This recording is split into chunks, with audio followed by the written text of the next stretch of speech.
You are listening to Missed Apex Podcast. We live F1.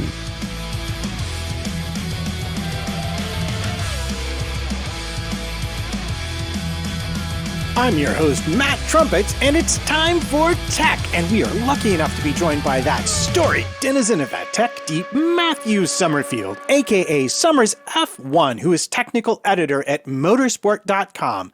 It's good to see you again. Thanks for taking the time. No problem, Matt. Thanks for having me on as usual.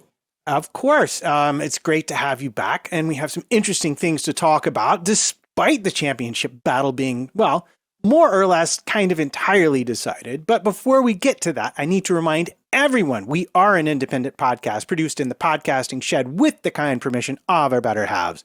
We aim to bring you a race review before your Monday morning commute. We might be wrong, but we're first.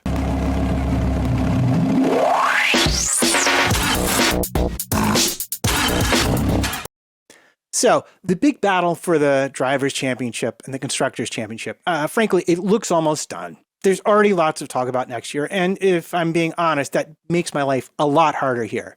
But thankfully, there are still a few questions left to resolve on the racetrack, so I thought we might start with the remaining players at the table. Okay, yeah, let's dive into it then. And no better place than the sharp end, where thankfully enough, even though Max looks like he's on his way to winning, we have a four-way fight for second through fifth place, with Leclerc at 219 points and Sainz bringing up the rear at 187 points. And it includes not just a Ferrari or two, but also a Mercedes and Red Bull. Now, I'd like to start with Ferrari. And I have to say that the last time we talked, well, you seem to have some opinions about Ferrari and their design. And I'm just curious, has your opinion about that changed at all? Oh, well, you might have to remind me of what I actually said, but I wouldn't have thought that my opinion has changed dramatically in terms of their position in the championship and where they're going forward. Well, I think I don't want to ascribe words you didn't actually say, but let's just say that you said they were much more reactive than directional in their approach to the season. They would look around and see what other people were doing, take what they wanted, but they didn't seem to have a clear development direction they intended to go in, regardless of what was happening around them. Yeah, I mean, I think we've still seen plenty of that from them. I think, obviously, at this point in the season, we're seeing development die down, and we're seeing the teams try to hone in on the developments that they've already brought to the circuit and make those work, especially as now we've gone through what I would class as the outliers, the likes of Monza, Spa, etc. And now we're going to the circuits where, you know, we've seen the setups already. You know, we're heading to Singapore next, and you would expect teams to be taking the sort of packages you would have seen in Hungary. So, you know, things will have started to bed down in many ways in terms of the development race for the end of this season. And I think one of the key things to think about in terms of Ferrari is that I think they thought that themselves that they might have got a little bit lost at a certain point when they introduced a new floor. I think it was back in France, and it was basically a development to the way in which the throat design worked, you know, where the fences at the front of the floor are. And they've back-to-back them over the last couple of races just to clarify if the new floor was delivering the type of performance that they originally anticipated, and most importantly, if it was delivering the operating window that they desired. You know, there's no point having peak performance if you haven't got a wide enough operating window for the setup. Yeah, well, and this is one of the things that I was actually genuinely curious to get your take on, is we had the introduction of that technical directive concerning the plank. And it seems like of all the top teams, it's affected Ferrari the most. Is that your opinion? And if so, why do you think that is? I do think it has affected Ferrari the most. They were the ones that openly admitted that they would have to make changes to fall in line with the changes that were posted by the FIA. And I think what we have to remember is the development that all of the teams have been undergoing during this middle section of the season to firstly rectify what issues they had in the opening phase, but also then to try to find performance there afterwards. And as we already mentioned, Ferrari have followed suit in many ways to what Red Bull have been doing in terms of the underfloor design, but also the edge floor from the upper side. And I think that's the distinction that perhaps isn't quite being made so far this season in terms of the development of the floor, because everybody thinks of the floor and they automatically think of the floor edges, because that's the development area we've been used to over the last few years, because the diffusers and the underfloor haven't really been that changeable. Whereas this season, we've seen teams try to adopt solutions from other teams. Predominantly Red Bull, if we're being honest. The solutions that we've seen from Red Bull are now starting to be adapted into the process by other teams, because at the end of the day, they have the best car.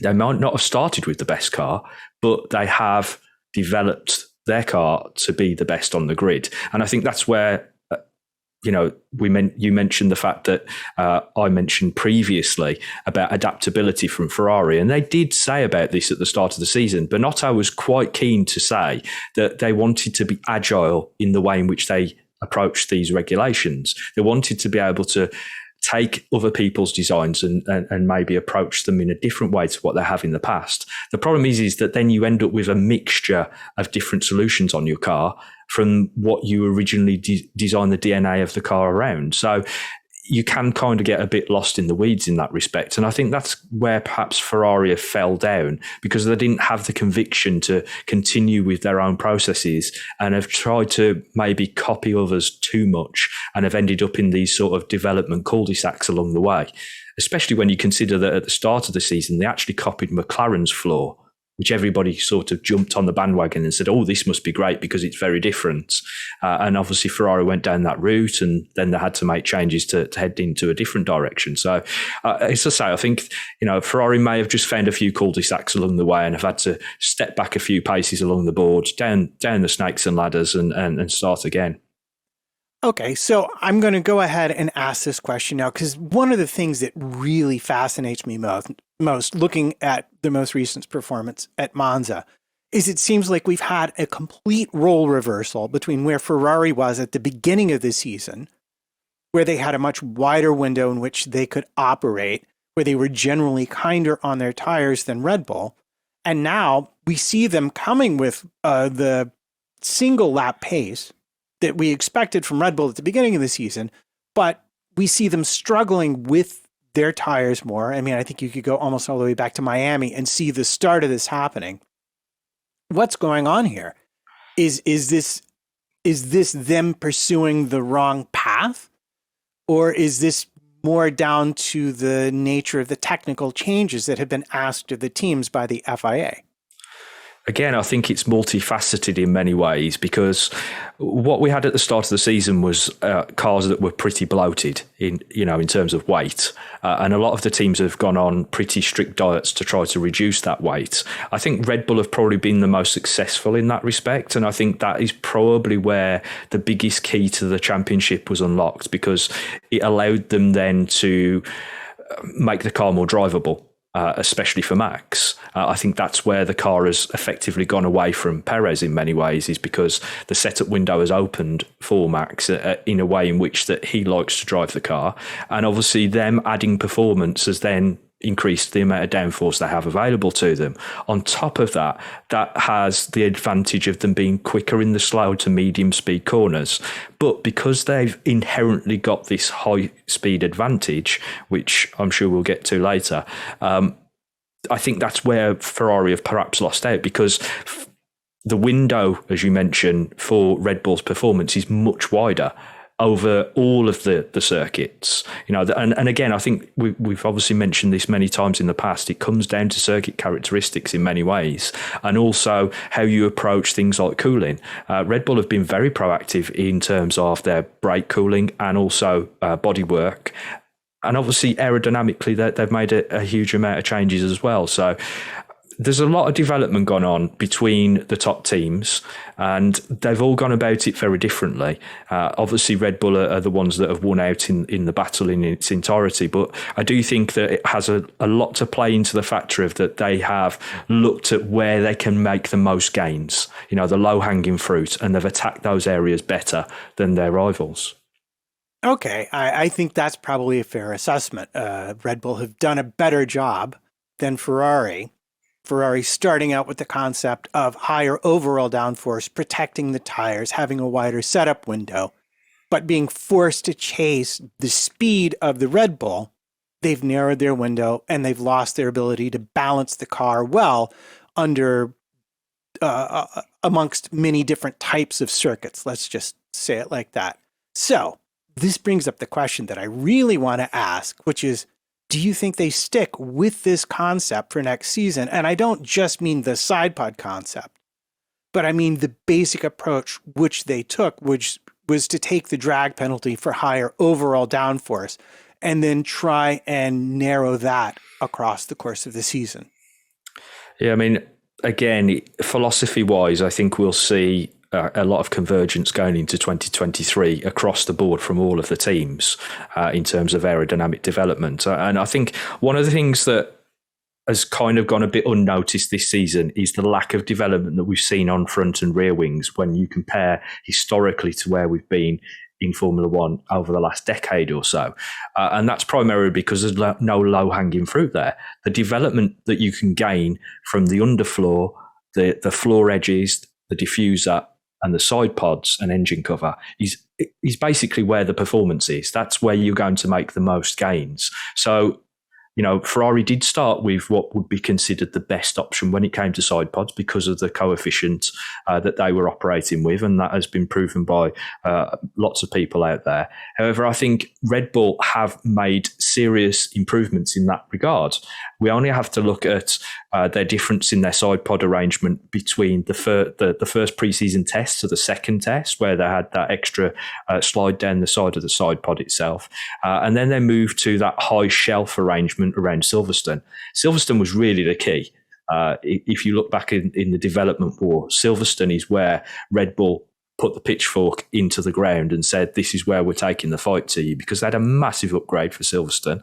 They followed that up at the next race at Austria and making further improvements to the cooling side, as I mentioned earlier. And I think that's where the war really was settled, because aerodynamically they found the sweet spot in terms of downforce availability, but also being able to reduce the amount of drag that they were looking at.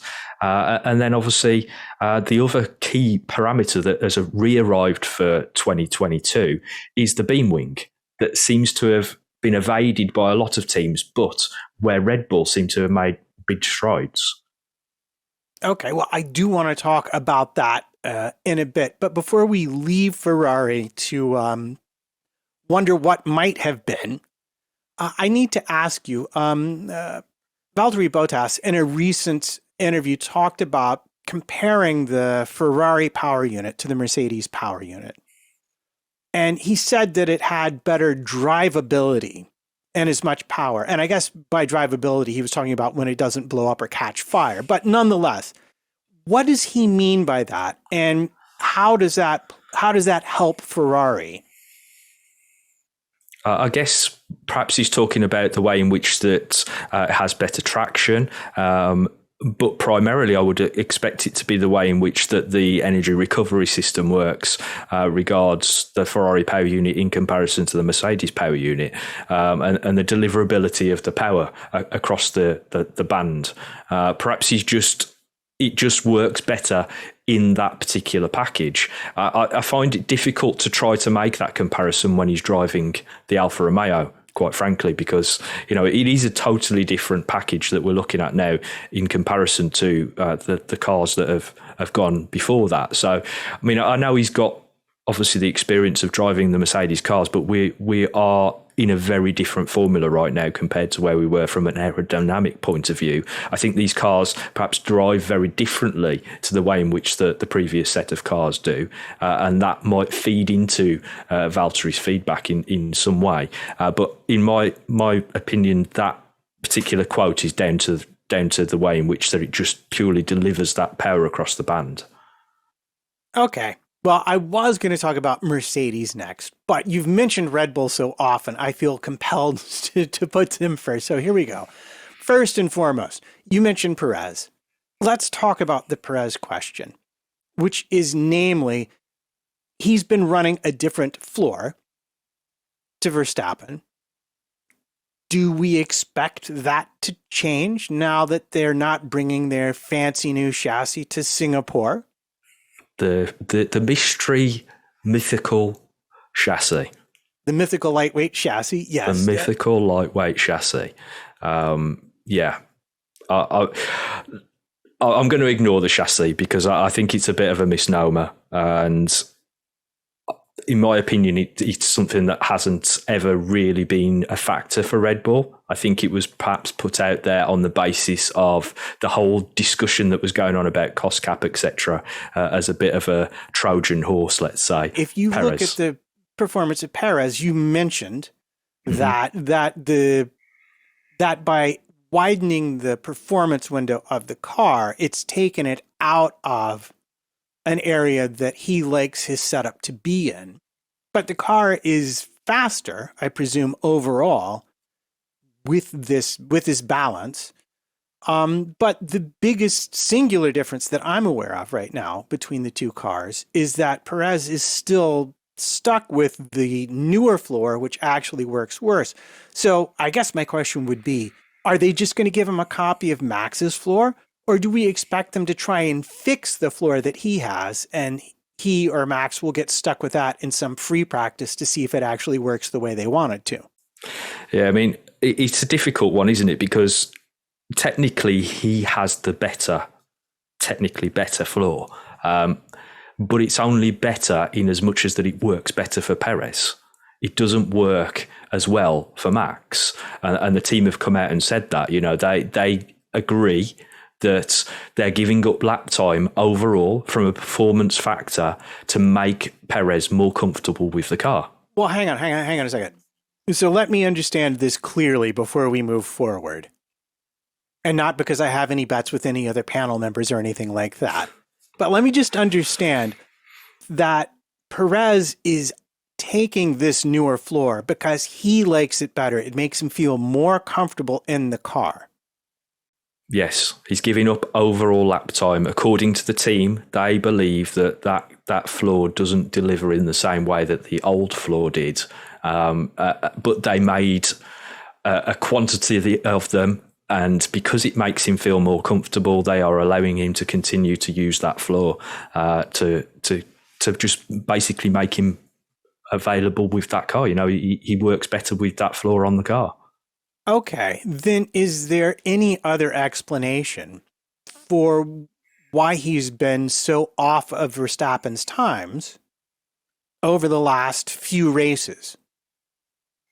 I think it's a combination of factors. I think he's not as comfortable with the car as it's developed. So obviously it's become more suited to Verstappen's design, sort of racecraft in as much as that Verstappen doesn't like a certain way of the car operating, whereas that doesn't suit Perez in the opposite sense. And so you end up in this situation where the numbers don't lie. The numbers say that the car is quick because X, Y, or Z. But unfortunately, you have two drivers that drive the car in a very different way. And on top of that, you have two drivers that are trying to fight the way in which that the tyres are performing as well.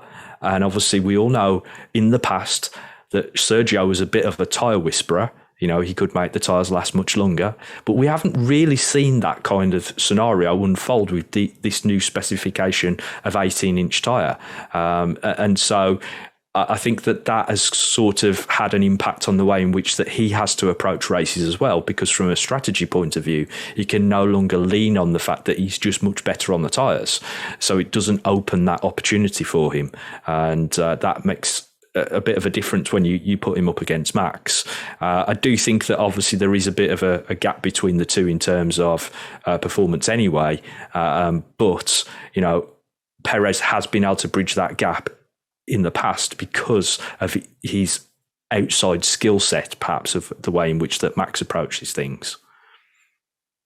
Okay, so you have completely derailed my show because I have this theory about Red Bull that I want to give you the opportunity to mock me for being completely wrong. I don't often do this, but I do. I've had discussions with other people, and I'm just curious as to what you think on it.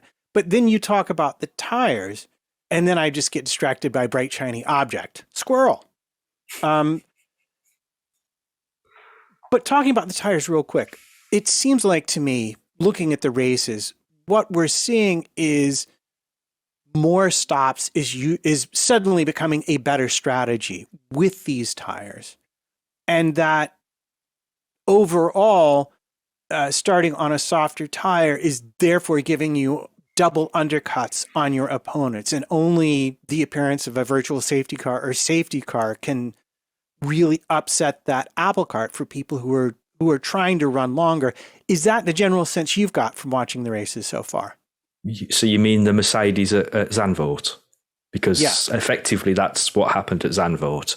I mean, that is the general sense of things, isn't it? Is that basically it is better to run short, sharp stints, take all of the life out of the tyres, sacrifice the amount of time you're going to lose in the pit lane, hope you get the VSC at the right time or the safety car at the right time as a bit of a gamble around that sort of tyre stop period, and don't really try to save tyres too much. You know, over the past, maybe even decade, we've been through Formula One trying to go through a tyre saving strategy where, you know, you're waiting for the pit stop window to open. And if I talk about pit stop window opening, what I don't mean is that, these tyres are supposed to go so many laps. It's that you haven't got one of your rivals in your window behind you. So that prevents you from stopping. But if you go that little bit longer, you wait for them to pit, you suddenly clear your pit stop window. So that's where we were in the past. And now that's kind of not quite gelling quite as well as it used to, which is kind of advantageous, to be perfectly honest, because we've been asking for Pirelli to provide these type of tyres for a long time, and it's suddenly come to fruition with the new construction and the 18-inch wheels. But also, we have to remember our favourite topic, that the tyre pressures, minimum tyre pressures, have been affected by this in many ways, because they have been ramped up this season way beyond the expectation. And I think that's primarily because, once again, Pirelli have been backed into a corner where they expected downforce levels and we're way beyond them again. And so they're having to react to that situation, and the teams are then having to react again on top of that. Maybe Red Bull have a bit of an advantage with this particular set of regulations as they are right now, because they run a car with more rake. So I'm going to ask this question first. Relative to the rake that they had in the previous set of regulations, is it around that same amount, or is it just got more rake compared to like the pancake that Mercedes is running now? It's nowhere near what it was before. It's nowhere near pre 22 regulations, but it is obviously much more rake in the RB18 than you would say in the W13. Right. And so I'm going to back into this by saying, would I be wrong in thinking that because they have the rear higher than the front, potentially they have the option to run the rear softer than other teams like Mercedes or even Ferrari would, and get away with it because they just simply have more travel room back there?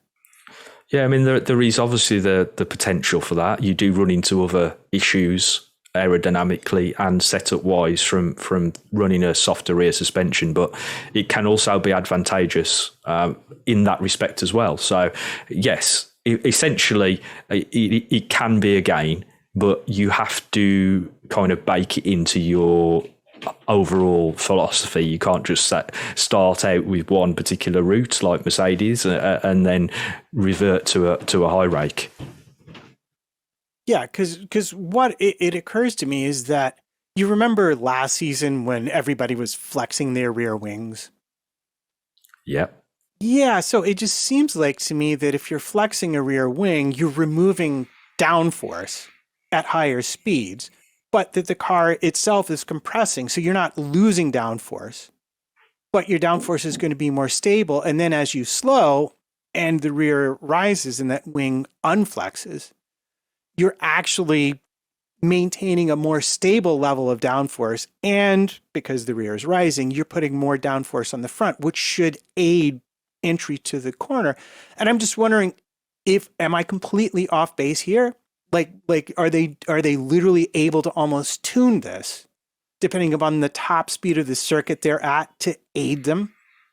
So you're suggesting that we're in the ballpark of what we were doing in the past, in much as that we're stalling the floor, is what you're suggesting here. And I'm not going to say it's not happening. I'm not going to say it is happening. I'm saying it's possible because we've seen it before. However, I would say that the tools at which the teams have at their disposal to be able to perform those acts are much less than they were in the past, because we've obviously got a much less complex suspension system in able to enable those scenarios to play out. However, I will add that I do believe that Red Bull have done a much better job than anybody else in the field in terms of being able to maintain the ride height of the floor, because of the way in which that they've got stability between the chassis and the floor, not only because of the damper system that they've got on the bib, but also because of the internal stays and beam elements that they've got within the side pods that allow the floor to stay more rigid rather than flexing around like some of their competitors do. So it's almost like some of the stiffness we see in the Mercedes, they've been able to internalize through the side pod onto the floor, which maybe gives them a little more setup room. At the end of the day, if the floor's moving around a lot, you're losing out aerodynamically because the ride height sensitivity of the floor changes too much. Obviously, Red Bull are doing a lot of geometry differences in terms of the underfloor shapes to try to mitigate some of those problems as well, which, again, like I mentioned earlier, Ferrari have tried to copy, and we're seeing teams like Alpine and McLaren move into that direction.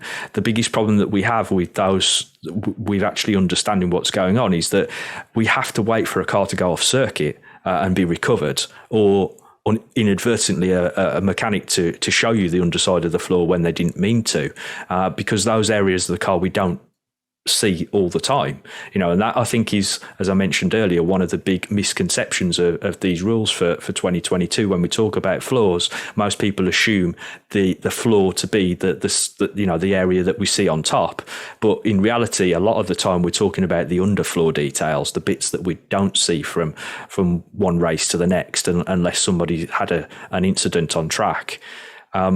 I think what I should mention at this point, because you've mentioned about the difference between downforce and drag between circuits with Red Bull, is something that I mentioned earlier, and that is the beam wing scenario, because they've been very clever in their arrangement this year. They've got a biplane stacked arrangement, and the only other team to have appropriated that is Alpine, which they didn't do until about 6 or 7 races into the season. I think it was Baku. But the way that Red Bull approach their beam wing this year is very interesting, because it harks back to 2013, in as much as that 2013 was the last time we had the beam wings, and they were using the beam wing very differently to everybody else back then as well, because they were thinking about the way in which that the diffuser and rear wing talk to one another in an aerodynamic sense, the way in which that those flow structures are connected to one another. If you add the beam wing into that, you've suddenly added another way of those two items talking to one another from an aerodynamic sense. They've got a couple of specifications, and then they tune everything with the beam wing. So they have a biplane stacked beam wing for a high downforce configuration. They take away that upper element to reduce drag and the way that it talks to the rear wing for the lower downforce configurations. And then they have a very high downforce configuration, which is very similar to the downforce configurations we see elsewhere on other cars. So they've kind of tuned these things to enable them to have a different way of approaching different circuits without having to redesign their rear wing for different downforce configurations. And I think Monza really highlighted that, because they didn't bring a new rear wing for Monza, which everybody else did. Well, that is amazing. And you said that it's Alpine that seemed to be chasing that solution a bit. And I'm wondering, what is it? Where do you see them going with this relative to their rivals? And I mean, how important is this, do you think, to their overall, to the gains that they have made? I think it's just it's one of the smaller items that you can tick off in a large list of things that Red Bull have done right.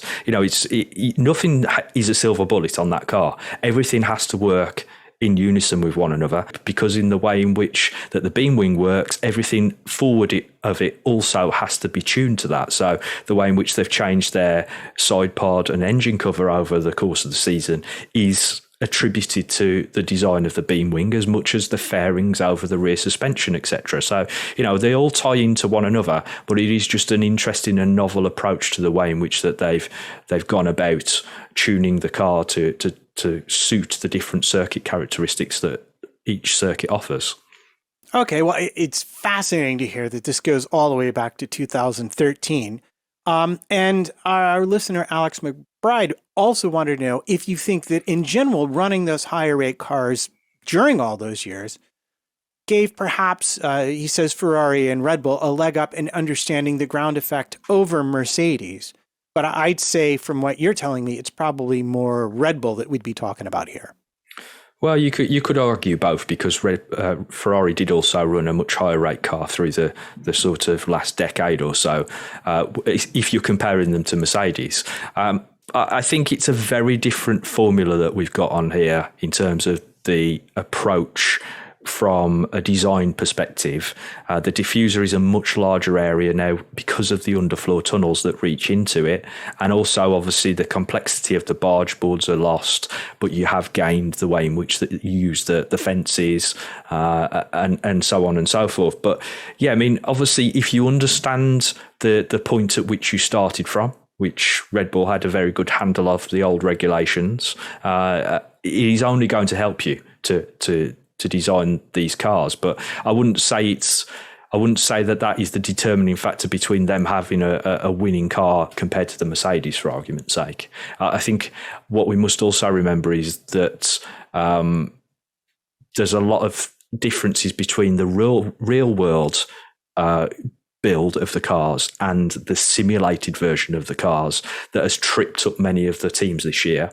Porpoising, bouncing being the big factor that many people saw of that, but it's obviously a global problem around the car. It's not just the porpoising that's been an issue. The teams have suffered because they didn't have the tools tuned effectively to correlate to the real world.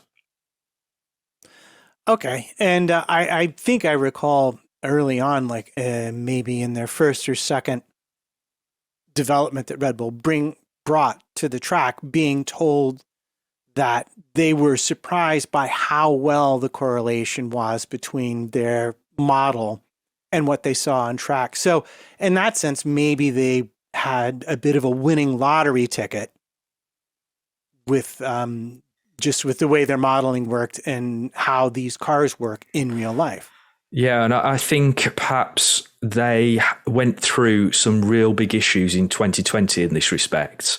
Looking back on it, when they were struggling with the car, the RB16, with the difference between how Max felt with the car and Alex felt with the car. And they did a lot of back-to-back testing, and they understood at that time that they had major correlation issues between the real world and their simulation tools. And they spent perhaps half to 3/4 of a season there just applying the required changes to be able to get back to where they were. And sometimes that means taking 3 steps forward, 5 steps back, 2 steps forward, and so on and so forth, until you actually iron those kinks out. And they did that in a very pragmatic way that season and still managed to stay, relatively close to Mercedes and the rest of the teams that they were battling around at that particular time. And that obviously then extrapolated into a better car in the RB16B, but obviously perhaps paid dividends as they moved on to this particular project that we're talking about now. Okay, so I want to go on. I've given you one chance to thoroughly embarrass me with my wacky theories. But in looking at what transpired since Spa, I'm beginning to wonder, has Red Bull primarily been playing a game of be kind to my tires and not a game of go fast or go faster all this time? And does that mean, as you mentioned earlier, were they really all along looking at losing the weight as being the primary source of better lap time and spent all of their efforts looking at how to manage the tires better in a wider variety of circumstances?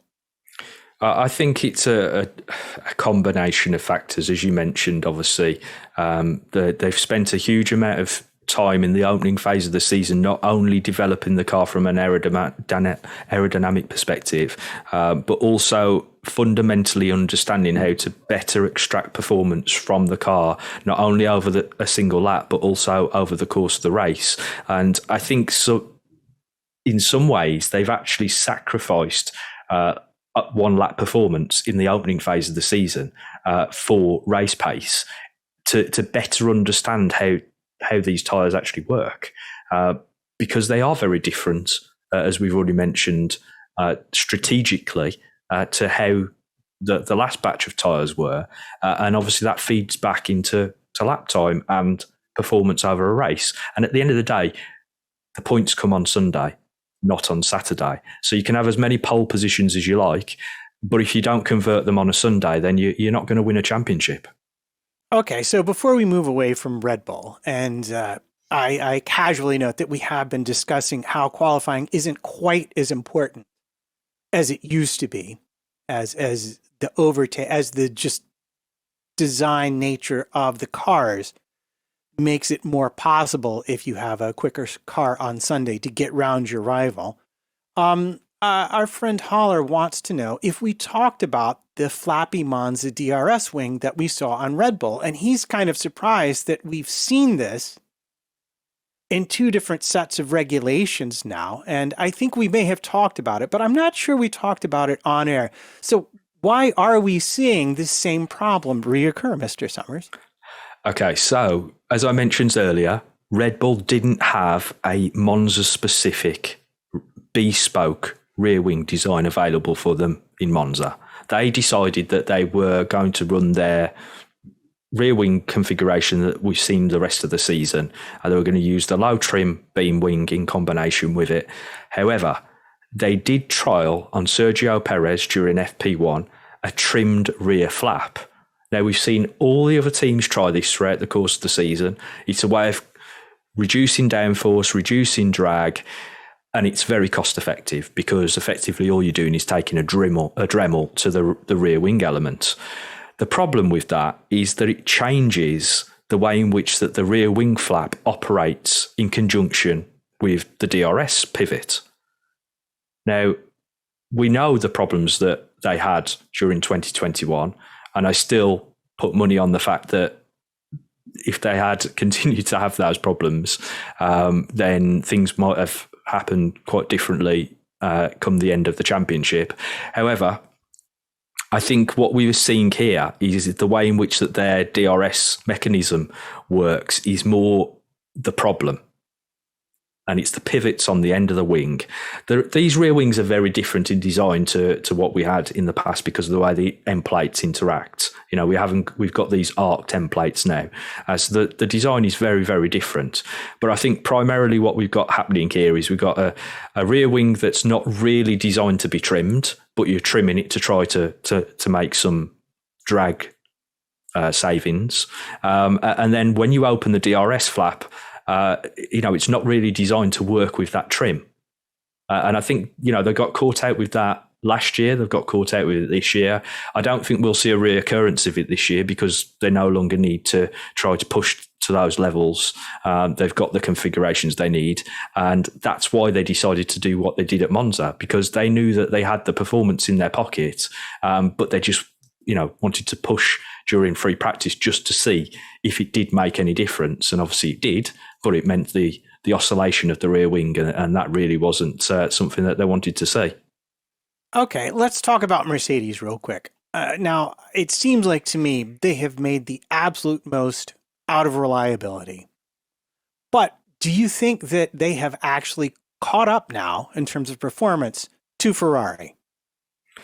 I think that really is circuit dependent. And if we're talking about them from a performance point of view, from a chassis and power unit side of things, I think from a power unit side of things, obviously that they do have the most durable on the grid compared to their rivals. They're not having as many penalties, so that just plays out, doesn't it? But with the penalty system the way it is, and the way in which that you can overtake come Sunday, it's not really a penalty anymore if your car is that much quicker than the rest of the field, which, as we found out in the past, and we are finding out this season for likes of Red Bull and Ferrari, you can just drive through the field, and taking the penalties isn't really problematic. In terms of Mercedes, I do think that they've made huge strides. I mean, you only have to think about where that car was up until post-Miami. I think Barcelona was where they were really starting to get on top of the car. They really started to understand it in the races that followed that. But up until that point, I think they were really lost. They didn't have the parts available to them that they could use that allowed the car to perform in a more controllable manner. But they have sacrificed setup in many respects as well, because they've had to narrow their operating window to make the car work. So I do think there'll be plenty of changes for the W14. Whether they'll have to sacrifice their side pod design, that's a question that only Mercedes will be able to answer, and we'll see quite soon in pre-season testing, I'd imagine. But I would imagine we'll see plenty of convergence next year up and down the grid in chasing the lead teams. You have carefully anticipated exactly where I was going with that line of questioning, because I was basically going to say, does it seem to you that the car, this particular design of the car, is just too flawed to really be at the sharp end? They're going to have to luck into a victory. I do believe that there is still potential there, because otherwise I think they would have backtracked earlier. If they didn't feel that there was potential, they could have made a huge shift earlier in the season. And I still think that they think that there is potential behind the design that they're chasing. And after all, we do have to remember that Mercedes, over the course of the last few years, have actually stood out in many ways in which that they've approached their design philosophy in very different ways to other teams. Low rake, long wheelbase, front wing designs that are very obtuse when you look at them compared to other areas of the grid. So just because something is very different doesn't mean it's wrong. It doesn't mean it's right either. But I do think that we will see more convergence. I'm not sure Mercedes will give up the ghost too quickly. But obviously, if they're leaving loads of performance on the table, then they're going to have to make the switch, even if it does hurt them to do so. Okay, let's talk about the midfield real quick, because there's still some midfield battles. In fact, one of the closest battles right now is between Alonso and Ocon for P8. And this actually brings up a question, not about the two of them or who's going to win, but about why is Norris in an unimpeachable position ahead of them? And just more immediately, what happened to them at Monza? They seem to have a car that imitated the Red Bull in a lot of ways. And yet at Monza, they really were unable to. And it's not just Ocon wasn't able to come from the back. Alonso really wasn't making great progress before his DNF either. Is there any technical insight as to what went wrong for them at that race? No, not that I'm particularly aware of, to be honest, Matt. But as you say, Alpine have kind of chased the two design philosophies ahead of them. They've got a mixture of the Red Bull and Ferrari side pod solution in many ways. As I've already mentioned, they've gone down the Red Bull beam wing scenario, and other areas of the car, that are applicable across the field. However, one interesting thing is the way in which a lot of teams, to reduce drag, have followed Alpine with their rear wing design.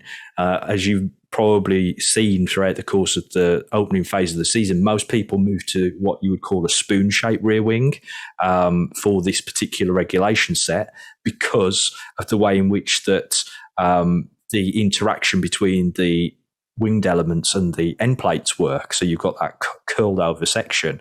Now, most people thought that the arc had to be quite a wide region to be able to obviously facilitate the downforce that was required. But we've seen Alpine sort of stretch to what you would consider to be more of a conventional main plane, more of a straight element, and running quite a tight angle radius on that end plate section. And a lot of the teams have followed towards that. Because obviously they've seen that Alpine have made strides in that respect, and obviously gained some performance. So I think Alpine have made a step forward, but relative to the gap in which the Ferrari and Red Bull have pulled, it doesn't seem that large. They've made gains, but it's just not as large as the gains ahead of them.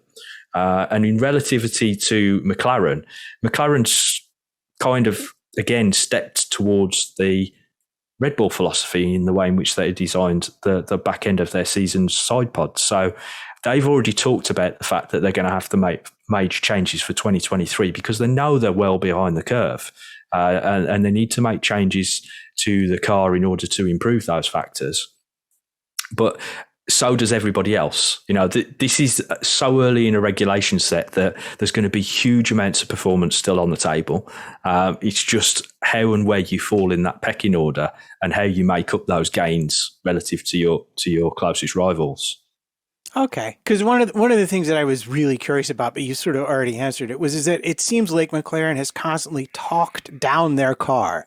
Our car isn't that great. We're not going to develop it anymore. We know we have issues. And yet when I look at the performance, at least in the hands of Norris, well, sometimes it's still faster than the Alpine. So are they trying to fool us a little bit with regards to where their car is, or is it just circuit specific, and at certain circuits their design will be better than the Alpine?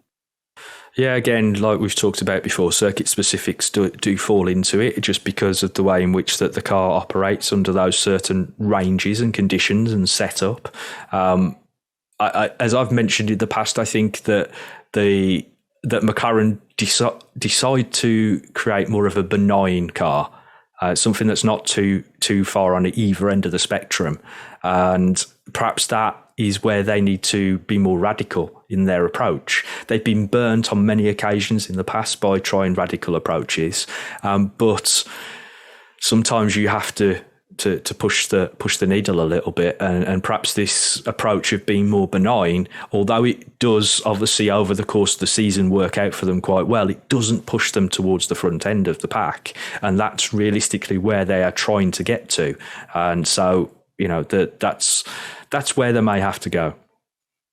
Okay, and not to think that I am now grasping at straws to make the end of the season exciting, but I couldn't help but noticing in looking over the standings that not only is there a four-way fight for 11th between Gasly, Magnussen, Vettel, and Ricciardo, but that in the constructors we have Haas and Aston Martin for 7th overall, a single point apart. So I just want to briefly ask about the Haas upgrade, which they said gave them the downforce they wanted, but has seen them sent to the other end of the grid, supposedly.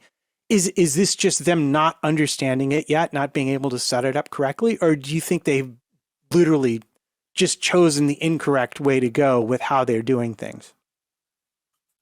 I think that basically it took them a while to understand the car at the start of the season as well, didn't it, in many ways? And I think that could fundamentally play into it. I think, as we've already mentioned, the way in which the tyres operate compared to where your car currently sits also falls in under this bracket as well. So perhaps sometimes they're kind of finding something in free practice that doesn't really pay out further down the line. I think it does fall down on setup in many ways, but I do feel like they fell down the pack even with this upgrade because, as I mentioned, because the other teams have put so much focus on bringing and developing and upgrading and updating their car race to race to race, and Haas have bought virtually nothing, albeit a big package in one go. It wasn't big enough to bridge the gap to those that have been doing it in smaller increments.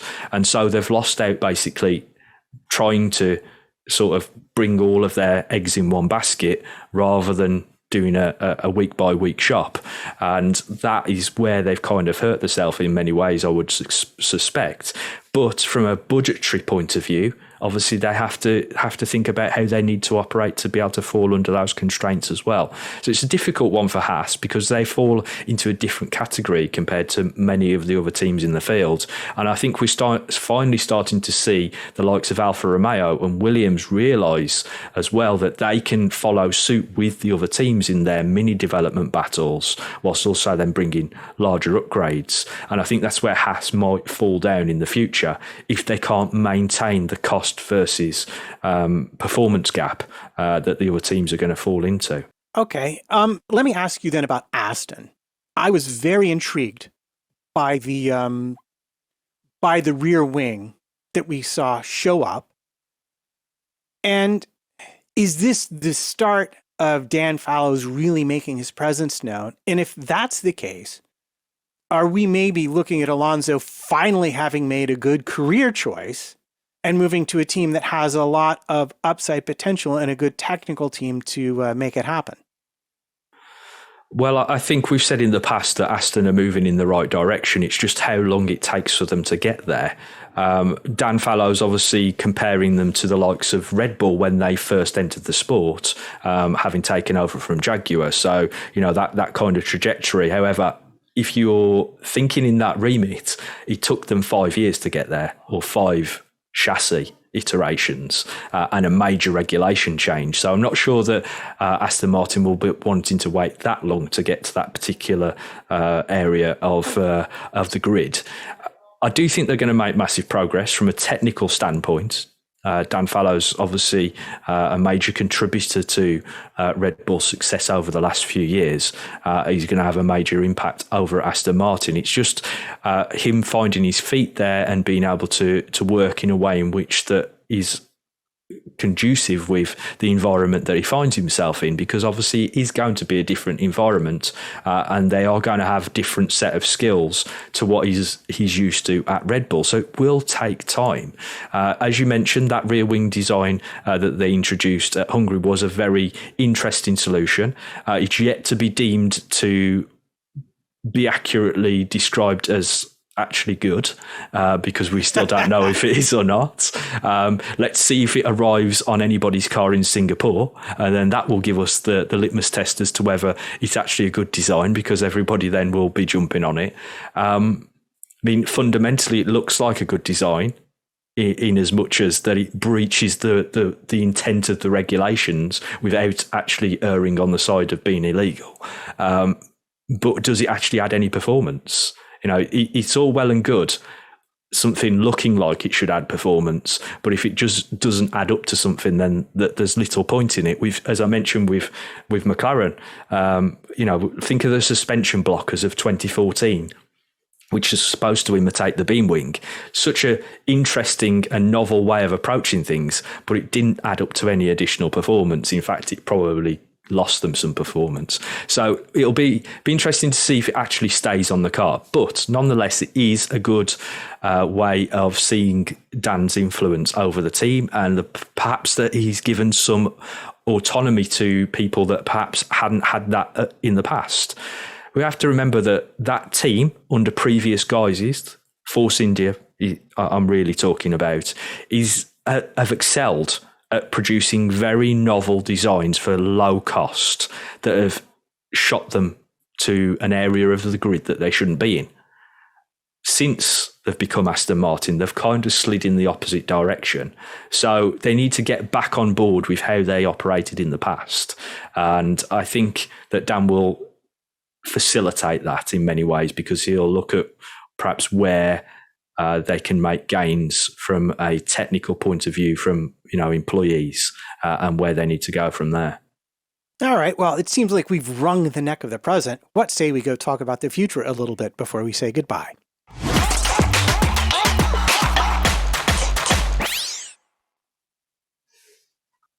Now, you've mentioned convergence, but I want predictions. Is it all copies of Red Bull next preseason? Is that what we're going to see? No, I don't think so. What will be interesting is Red Bull have a very interesting design to the opening to their side pod inlet, which is facilitated by the side impact protection spars positions. Now, if we scroll back to 2017, it was Ferrari who came up with the solution that everybody then copied, based on having that low slung side impact spar and being able to change the way in which that they could operate the bodywork around the side pods. What I do predict is that a lot of teams will perhaps copy that solution that we've seen from Red Bull, having that open top to their side pods. The interesting thing will be, though, do Red Bull retain it? Will we see a lot of copies and then Red Bull make a switch? Because we've seen that again happen in the past from a technical perspective. And that's what I always find fascinating about car launches and moving into the second, third, fourth year of a regulation set, is how do different design approaches move from one year to the next? And do you give up those things even though they look pretty good because you found something that is marginally better? So that I do think there will be convergence. I'm not sure that we'll see a huge amount of Ferrari style side pods just because of the complexity of that design and being able to get the best from it. But you never know. There might be other teams that decide that is the route to go. Although I would have thought that the likes of Aston would have looked at that, but they decided on the Red Bull route. So it will be very interesting to see where the low-hanging fruit remains going forward.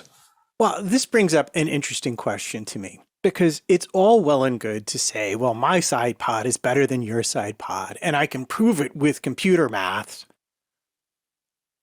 But it seems like when we watch the actual cars racing on track, you've got a bit of an advantage if you have a Red Bull style concept, high top speed, even though it reduces the effect of, even though you're slipperier, so maybe your DRS isn't worth quite as much. Having that overall high top speed seems to be pretty fundamentally important into making your way through the field. Is there any chance that we might see either Ferrari or Mercedes move that direction with what they are doing? Yeah, I mean, of course, they will try to position their car in a way in which that aligns with what has taken the championship this season and has taken the championship quite comfortably in many respects. I mean, I know we have plenty of races to go, but it's pretty much tied up now, isn't it? And I foresee Ferrari licking their wounds a little bit, considering that come the start of the season, we were thinking that the red team might actually have pulled one off for a change and be making a storm towards the front. Sadly, that hasn't been the case. And unfortunately, on top of that, they have fell by the wayside in many other ways as well, not only from a technical standpoint. So I do think that Ferrari might certainly look at switching. And the reason that they might look at switching is because they have been agile in their approach to design this season anyway. As I've already mentioned, they've copied McLaren's floor at the start of the year. When that didn't look great, they then switched to the Red Bull approach, and they've back and forth on certain design aspects of the underfloor from the Red Bull stable, because there are different design aspects within their floor that is interesting from a downforce and drag perspective anyway. But yeah, it's going to be interesting just to see how many teams switch towards a Red Bull philosophy. There's already so many in the grid that are almost there anyway. I mean, Aston is a basic copy. And obviously, you've got teams like AlphaTauri and Alfa Romeo, Williams already on that route. I think the biggest factor, though, is not the side pods. Again, bit of a misnomer because it's the thing that we can see. The performance comes from the underfloor, and where teams can find and continue to find performance from the underfloor is what is going to be key in terms of the amount of performance that can be gained over the course of a shorter period. And just to clarify, when you're talking about underfloor, you're not just talking about that visible part of the diffuser we see at the back. You're talking about all those tunnels and things that sit almost right underneath where the driver is. Yeah? Yeah, I mean, obviously you've got the plank in the centre, and then outwards from there you have the floor, which is much more sculpted now. We have basic Venturi tunnels. Some are flat, like you would expect to see on the old designs that we had in the past, and some are more shapely, i.e. Red Bull, and have much more tricks in terms of their geometry, not only at the hull, but also at the boat tail, at the rear. And then obviously we've got things like the ice skates, their version of the edge wing that have come along and changed the way that people are approaching the design of that area of the floor. Alpine have moved to that, Red Bull have moved to it. And so I do foresee that being another area where teams will rethink their designs. But we do have some small regulation changes based upon, obviously, the floor situation at the start of this season. So we've got the floors being raised slightly at the edges anyway. So everybody's going to have to rethink that area of the class slightly. But there will be a dominating factor that people will start to move towards. Okay, which helpfully brings up the question of they're changing the floor regulations anyway, aren't they? And by raising the floor edges. So real quick, what does that mean? And is this a bit of a gift maybe to Mercedes, who seems to have struggled most with things where they are now? I wouldn't say it's a gift to Mercedes at all. I think it will hurt everybody evenly in many ways. I think the way I would explain the change is to think about the difference between the 2020 regs and the 2021 regs when we cut that triangle out the rear corner of the floor. In many ways, the FIA are looking at ways to dilute the performance of that region of the floor, so we can't have as much downforce potential, and it makes it less susceptible to ride height changes. And whether that's successful or not, because I think the teams just operate on a wholly different level to what the FIA can outthink them, and so they should, because of the amount of personnel that they have at their disposal versus the FIA. But I don't think it will be. I don't think it will favour one team over another in many ways. Just as everybody conspired to think that the changes for Spa would suddenly bring Mercedes right into the game and they'd be a second quicker than they were before. That was never going to be the case. These things are always much smaller in reality than you ever expect, because the teams are already working on them. They're already marginalising the losses and the gains to try to mitigate the performance that they're going to lose. Okay, so before we leave floors, our listener Rolando Castellanos would like to know, how does the floor change the way the car handles? And he goes on to say it was all about porpoising, but once it was resolved, how do all the squigglies, and that's his technical term, on the underside change the performance of the car in terms of its handling? And I'm sure you could probably answer that in about 10 seconds, right? Yeah, maybe need a few more seconds than 10, but it just becomes down to basically the way in which the car handles in many respects, because you've got sensitivity to the ride height, and what each of the teams are trying to do is mitigate the problems that are caused by that sensitivity. So obviously porpoising was a problem because of the ride height issue and a few of the things that was going on, resonance, etc. where the teams have obviously mitigated those issues, and obviously we've had this new technical directive as well. It's all about basically making the car more controllable over a wider operating window, and so we see things like the sculpted sides inside the underfloor from the likes of Red Bull and Ferrari at the front end of the plank area. They've also got these sort of serrated edges at the rear end. And the reason they're doing that is to try to change the volume of the underfloor and the diffuser so that you've got less of a problem when your ride height changes. So if you've got lots of square edges, for argument's sake, you're going to have a lot of problems in being able to handle the way in which the volume changes as the ride height increases or decreases under load.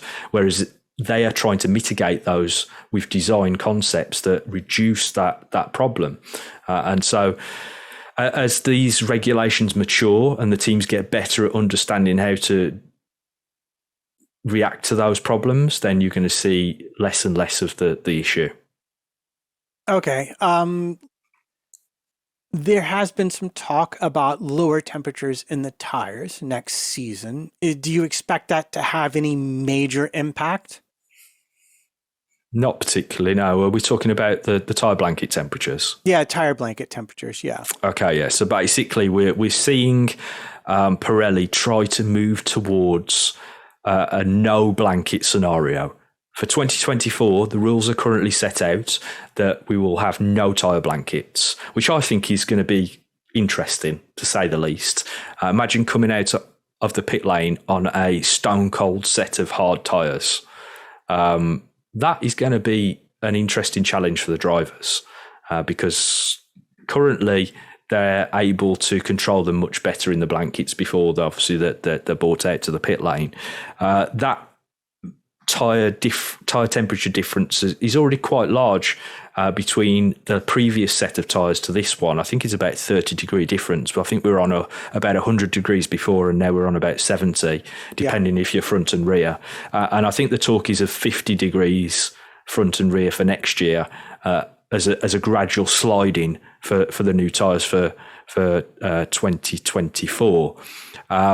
But Pirelli are already talking about the fact that they're going to have to design an entirely new tyre and construction and compound, etc., for 2024 anyway. So we'll have something entirely different to what we have now anyway. So it's a bit of a moot topic in many ways. Okay. And last, we have Adam asking, with the extra races, will the teams get extra power units and parts? No. Not as it currently stands. The regulations say no. The regulations say that there is a maximum of 24 races, which we have a maximum of 24 races.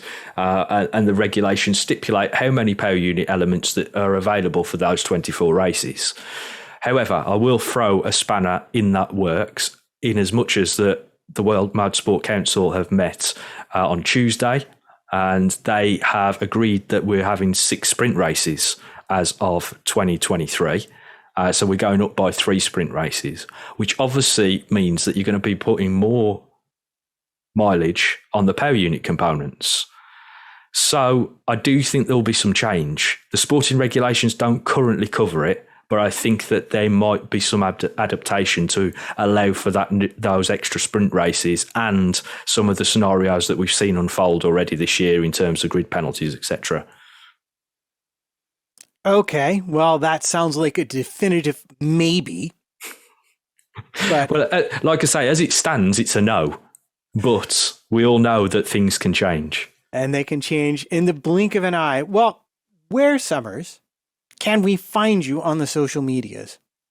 As always, the best place is on Twitter, and it's Summers F1. Lovely. And I have to say, thanks for spending so much time. I feel like I have as many questions now as I did when I started, but they would probably just have more parts of them and be slightly more annoying. So I'm going to say, for me, I'm at MattPT55 on the Twitters. Please come tell me how wrong I am about all the things. I always love a good discussion. And until next time, this has been Missed Apex Podcast.